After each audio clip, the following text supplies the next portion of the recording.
Hello दोस्तों, आज जो मैं आपको कहानी सुनाने जा रही हूँ ये कहानी है परी की जादुई सोने की गाय की। तो चलिए दोस्तों, देखते हैं परी की जादुई सोने की गाय की कहानी। मौसमपुर नाम के गांव में सीता और गीता नाम की दो बहनें अपने बूढ़े पिता धनीराम के साथ रहती थी। फिर एक दिन अचानक धनीराम की तबीयत खराब हो जाती है और वो अपनी जायदाद का बंटवारा करने के लिए दोनों बहनों को अपने पास बुला लेते हैं। ओ मेरी प्यारी बच्चियों, लगता है मेरा अंतिम समय आ गया है। कभी भी मेरी मौत हो सकती है, इसीलिए मरने से पहले मैं अपनी संपत्ति का तुम दोनों में बराबर बंटवारा करना चाहता हूँ। मेरे मरने के बाद तुम दोनों मिलजुल कर हमेशा साथ रहना। उसके बाद धनीराम अपनी दोनों बेटियों में अपनी सारी संपत्ति बांट देता है। फिर कुछ दिनों में धनीराम की मौत हो जाती है।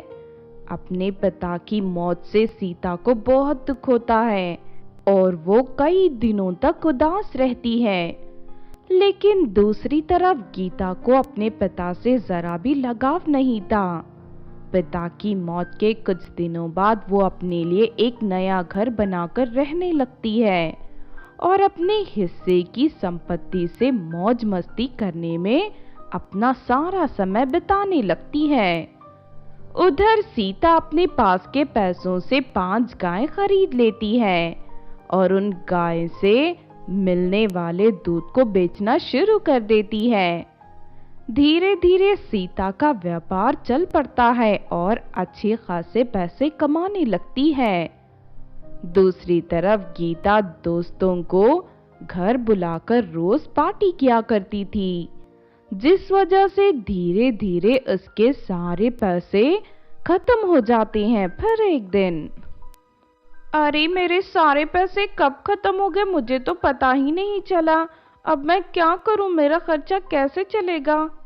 गीता अपने कई दोस्तों से पैसे उधार मांगने की कोशिश करती है, लेकिन कोई भी उससे पैसे नहीं देता।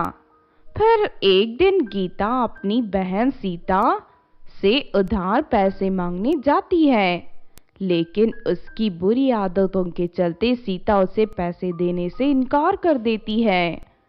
इस बात से गीता को बहुत गुस्सा आता है और वो सीता को सबक सिखाने का फैसला कर लेती है।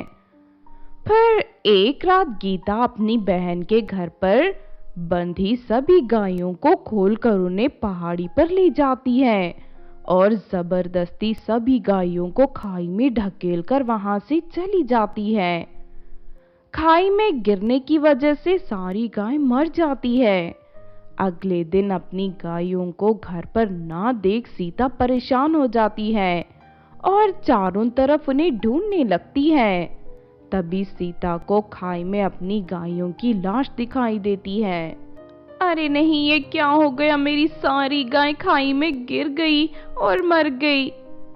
अपनी गायों की मौत पर सीता फूट फूट कर रोने लगती है। तभी अचानक वहां पर्वत की परी प्रकट हो जाती है।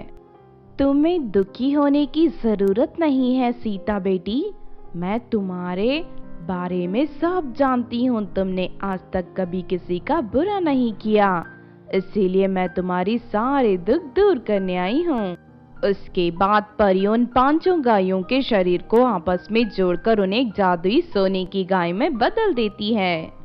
तुम ये गाय अपने साथ लेकर जाओ, ये रोज तुम्हें 500 लीटर दूध देगी, लेकिन तुम अपनी कमाई का आधा हिस्सा गरीबों में दान कर देना।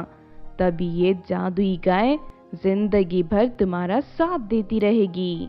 सीता पर्वत की परी से सहमति जताती है और उस सोने की गाय को लेकर वहां से चली जाती है। फिर अगले दिन से पर्वत की परी के कहे अनुसार वो जादुई गाय रोज 500 लीटर दूध देने लगती है। इस वजह से सीता दिन दुगनी रात चौगनी तरक्की करने लगती है। साथ ही वो अपनी कमाई का आधा हिस्सा गरीबों में भी दान देती है। जब गीता की नजर जादुई गाय पर पड़ती है तो उसे अपनी आंखों पर यकीन नहीं होता। अरे मैंने तो सीता की सभी गायों को मार दिया था, लेकिन अचानक इसके पास ये सोने की गाय कहाँ से आ गई? इस गाय की मदद से ये तो दिन ब दिन अमीर बनती जा रही है। नहीं नहीं, मुझे कुछ करना होगा।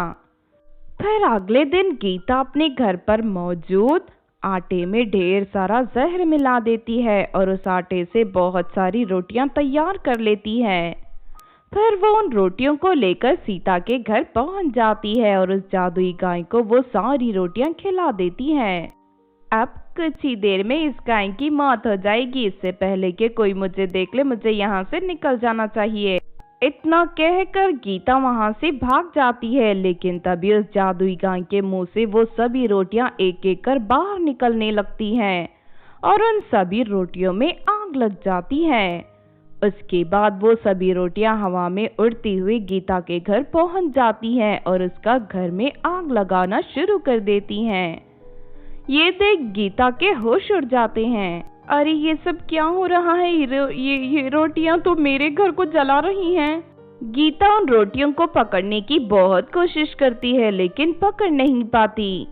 देखते ही देखते गीता का सारा घर जलकर राख हो जाता है। ये देख गीता अपनी गलती पर पछतावा करते हुए रोने लगती है। तभी वहाँ सीता आ जाती है। देखो गीता, आज तक तुमने जिंदगी में सिर्फ गलत काम किया है, इसीलिए तुम्हें ये सजा मिली है। मैं तुम्हें सुधरने का एक मौका देना चाहती हूँ। उसके बाद सीता गीता को अपने घर ले जाती है। अपनी बहन का इतना बड़ा दिल देख गीता का मन परिवर्तन हो जाता है और वो छल कपट छोड़ अपनी बहन के साथ हंसी खुशी रहने लगती है। तो आपने देखा दोस्तों, परी की जादुई सोने की गाय की कहानी। इस कहानी से हमें ये सीख मिलती है कि दूसरों का बुरा करने वाले लोगों के साथ हमेशा बुरा ही होता है। इसीलिए हमें कभी भी दूसरों के बारे में बुरा नहीं सोचना चाहिए और सभी लोगों के साथ अच्छा व्यवहार करके अपनी जिंदगी जीनी चाहिए। अगर ये कहानी आपको अच्छी लगी हो तो जरूर लाइक करें और हमारे चैनल सोना टीवी को सब्सक्राइब भी कर लें। और हाँ दोस्तों, हमें कमेंट करके जरूर बताना कि आपको कहानी कैसी लगी।